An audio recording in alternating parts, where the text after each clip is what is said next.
नमस्कार, दोपहर के 12 बज चुके हैं। मैं हूं आपके साथ धीरेन्द्र अवस्थी और चलिए बुलेटिन की शुरुआत करते हैं इस वक्त की सबसे बड़ी खबर से। मुख्तार गैंग पर ईडी का शिकंजा कसता जा रहा है। मुख्तार की पत्नी और बेटों के नाम की प्रॉपर्टी चिन्हित की गई है।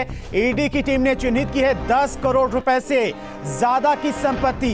अवैध तरीके से संपत्ति अर्जित करने के सबूत भी मिले हैं। मनी लॉन्ड्रिंग केस में अटैचमेंट की कार्रवाई होगी और ईडी ने एलडीए से मांगी है करीब 20 संपत्तियों की जानकारी।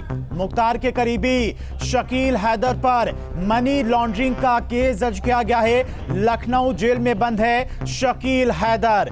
तो मुख्तार अंसारी पर उसकी अवैध संपत्तियों पर अब ईडी का शिकंजा कसता जा रहा है।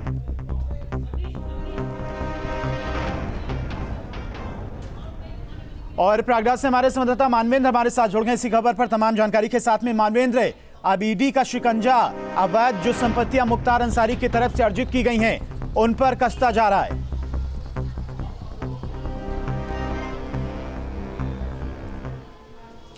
जी बिल्कुल, जिस तरह से उत्तर प्रदेश में योगी सरकार आने के बाद जो माफिया हैं उनकी कमर तोड़ने के लिए उनको आर्थिक तौर पर जो संपत्तियां अवैध संपत्तियां बनाई है उसको सीज करने का, उस पर बुलडोज़र चलाने का, उस पर ईडी के तरफ से उसको अटैच करने की कार्रवाई की जा रही है। उसी कड़ी में ये पूरी कार्रवाई शकील हैदरी के खिलाफ भी की जा रही है। सिर्फ शकील हैदरी नहीं, 5 ऐसे लोग हैं जिन्होंने मुख्तार अंसारी गैंग से जिनका संबंध है और इन्होंने जो एक कंपनी है उसके नाम पर पीएनबी से लखनऊ में पीएनबी बैंक से लोन जो लिया था और उसके अलावा जो उनकी क्रेडिट जो लिमिट थी उसको फर्जी दस्तावेजों के ज़रिए बढ़ा करके कंपनी के खाते में पैसे ट्रांसफ़र किए थे।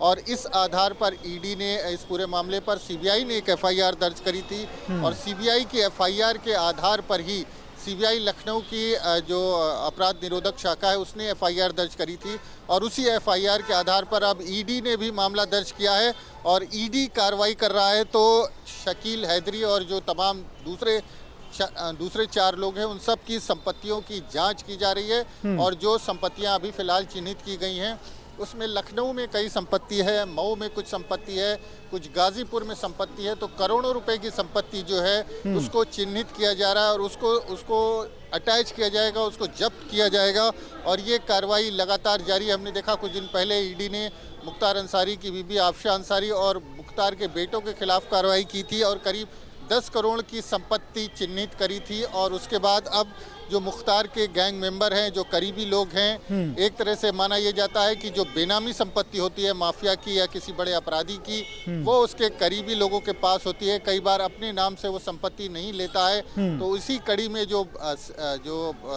सीबीआई है या जो ईडी है या जो भी जांच एजेंसी है वो करीबियों पर नज़र रखती है और उनकी गतिविधियों पर नज़र रखती है। तो जब शकील हैदरी पर नज़र रखी गई तो पाया गया कि उसने बड़ा हेर फेर किया और खुद पीएनबी जो लखनऊ में है उसके मैनेजर ने मुकदमा दर्ज कराया था। सीबीआई को जांच मिली थी और सीबीआई ने मुकदमा दर्ज किया था और अब कार्रवाई करने जा रहा है ईडी।